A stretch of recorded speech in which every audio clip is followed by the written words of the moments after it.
One of my favorite memories growing up was during Holy Week when I would walk with my dad to church, hand in hand, talking and going into church to do the Stations of the Cross.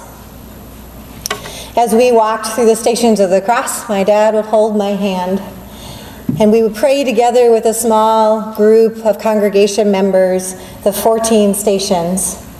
The stations were carved out illustrations of each different step along the way to Jesus going to the cross.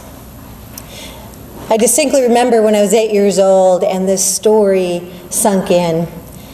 It engaged me and it touched me and it became meaningful and real to me.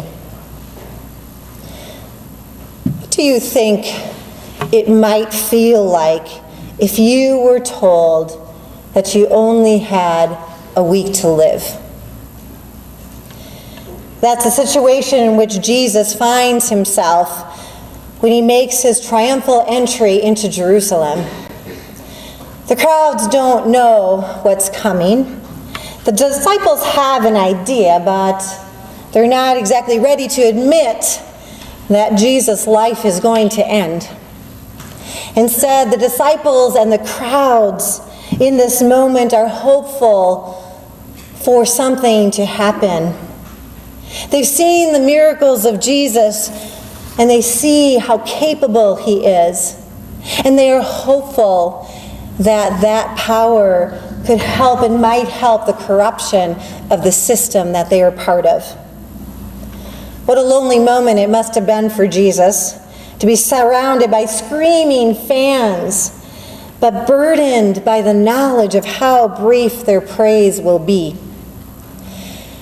This is the point of no return for Jesus. By entering Jerusalem on a colt with the crowds laying down their cloaks before him and shouting praise, the Roman soldiers and the Jewish leaders can no longer pretend that Jesus is insignificant. This begins a crisis in Jerusalem. The crowd in less than a week will go from Hosanna to Jesus to anger-filled demands for Jesus to be crucified. The disciples move from profoundly walking at Jesus' side to making themselves invisible, insisting that they don't know Jesus. Holy Week, which begins today, is our opportunity to fully engage in Jesus' story. From the seemingly joy of Palm Sunday through the pain of finding that our faith is often so weak in Jesus' neediest hour, finally to the deep and profound joy of the day of resurrection, the day of forgiveness and new life. We have an opportunity to walk with Jesus as he struggles with the knowledge that he has less than 1 week left to live on this earth.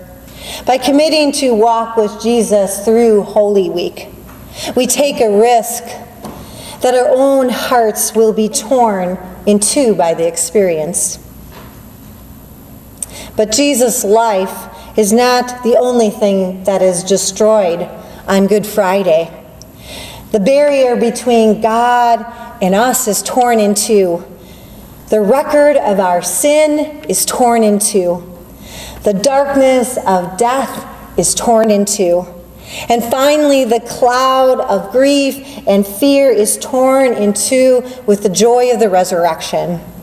We are invited to be present with Jesus in this week, confronting the ways in which we betray him, and loving him as he struggles for the courage to endure death.